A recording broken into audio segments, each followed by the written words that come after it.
मैं सर अगले विषय पे आना चाहता हूँ, वो है इलेक्टोरल बॉन्ड्स का। इलेक्टोरल बॉन्ड्स की सूची पब्लिक हुई, उसके बाद सब जगह अब चर्चा चल रही है, सब अपनी गणित अरिथमेटिक मिनिस्ट्री सब लगा रहे हैं। दो तीन चीज़ें निकल के आ रही।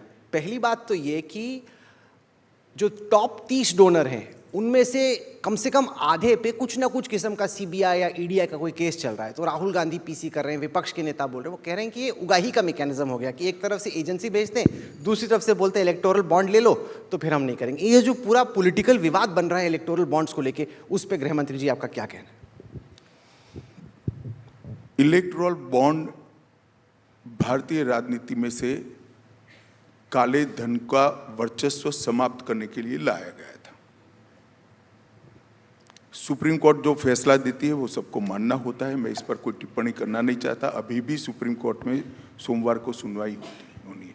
मैं सुप्रीम कोर्ट के फैसले पर कोई टिप्पणी नहीं करता। मैं किसी भी मंच पर किसी भी व्यक्ति से चर्चा करने के लिए तैयार हूं। इलेक्टोरल बॉन्ड ये भारतीय राजनीति में से काला धन समाप्त करने के लिए लाया गया। कोई मुझे ये समझा दे कि इलेक्टोरल बॉन्ड आने के पहले किस तरह से चंदा आता था, तो कैश से आता था। बॉन्ड में किस तरह से आता है, तो अपनी कंपनी के चेक आरबीआई को देकर एक बॉन्ड परचेज करते हैं और देते हैं। इसमें गोपनीयता का सवाल आ गया।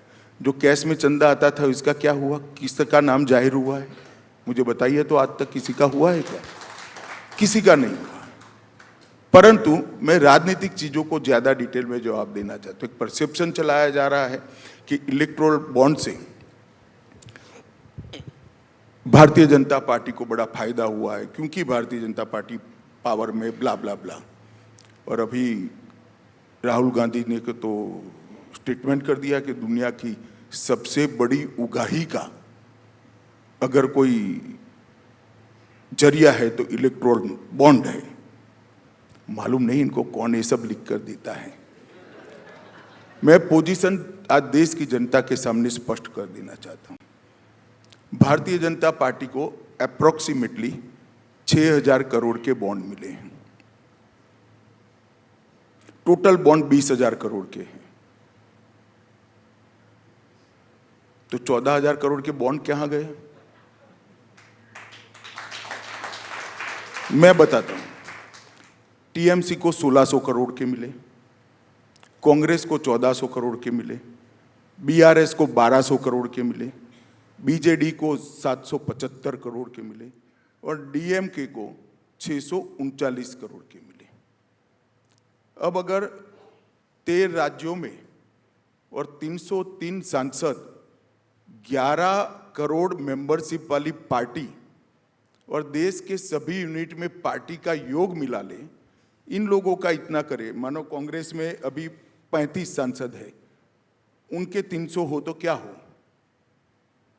एक लगाते हैं तो टीएमसी को 20,000 करोड़ के बॉन्ड होते हैं, बीआरएस को 40,000 करोड़ के होते हैं और कांग्रेस पार्टी को 9,000 करोड़ के होते हैं। मैं प्रोरेटा की बात कर रहा हूं।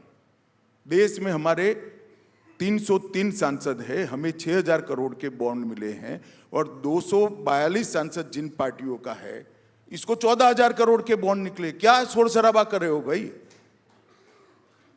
मैं दावे से कहता हूं जब हिसाब खुलेगा ये लोग आपको फेस नहीं कर पाएंगे। आज तक पर शो रख देना बॉन्ड के विरोध रखने वालों का, कोई नहीं आएगा मेरे अलावे। सर, जो इलेक्टोरल बॉन्ड्स में जिन कंपनियों के नाम आए हैं उनमें से कई ऐसी हैं जिन पे कोई ईडी सीबीआई का केस चल रहा है, और दूसरा जो देश के सबसे बड़े औद्योगिक घराने हैं जिनको लेके इतनी पॉलिटिक्स होती रहती है, उन्होंने क्या डोनेट नहीं किया किसी को? उनका नाम तो कहीं है ही नहीं। तो आप क्या कहते हो कि आज़ादी से अब तक वो औद्योगिक घराने ने डोनेट ही नहीं किया है? नहीं किया ही है, करते। तो इसका हिसाब कहाँ है, मैं पूछना चाहता हूँ। नाम भी नहीं आए हैं बॉन्ड के कारण, आज तो नाम तो आए हैं। क्या गोपनीयता की बात कर रहे हैं लोग? करोड़ों रुपयों का चंदा लिया कैश में, 12 लाख करोड़ के घपले घोटाले भ्रष्टाचार किए, जेल में जा रहे हैं और हमसे हिसाब मांग रहे हैं। हमने तो काला धन को समाप्त करने के लिए बॉन्ड लाए थे। मैं आज देश की जनता के सामने आपको सवाल पूछना चाहता हूं। बॉन्ड आने से पहले चुनाव का खर्चा कहां से आता था? वो काला धन था या हिसाब किताब का धन था? ये बॉन्ड का धन काला धन नहीं है। उनकी बैलेंस शीट में रिफ्लेक्ट करता है कि हमने चुनाव के लिए बॉन्ड दिया है। सिर्फ गोपनीयता इसलिए रखी गई थी, वो कांग्रेस पार्टी को देंगे तो हम परेशान करेंगे, ऐसा उनको डर था। हमें देंगे तो जहां कांग्रेस का शासन है वो परेशान करते हैं, इतना डर था। बॉन्ड कितना मिला ये पार्टी के बैलेंस शीट में रिफ्लेक्ट होता है, और बॉन्ड कितना दिया गया एक कंपनी के बैलेंस शीट में रिफ्लेक्ट होता है। क्या गोपनीय बचा? गोपनीय तो तब होता है जब अब जो व्यवस्था होगी, कैश से चंदा लिया जाएगा, तब सब गोपनीय होता होगा। और कांग्रेस पार्टी को गोपनीयता से मतलब नहीं है। जब कैश से चंदा लेते हैं तो 100 रुपया पार्टी में जमा कराते हैं और 1000 रुपया अपने घर में रख लेते हैं। एक कांग्रेस पार्टी ने सालों तक ये व्यवस्था चलाई है। पार्टी के नाम से 1100 रुपया लेते हैं, 100 रुपया पार्टी में जमा कराते हैं और 1000 रुपया घर में रख लेते हैं। बॉन्ड अगर 1100 को लेते हो तो 1100 रुपया बैंक अकाउंट में जमा होते हैं। जरा उनको कोई पूछे तो, आप हमें इतना पूछ रहे हो चप चप चप चप कर कर, उनको 4 सवाल तो पूछो, बिठाओ यहाँ पर।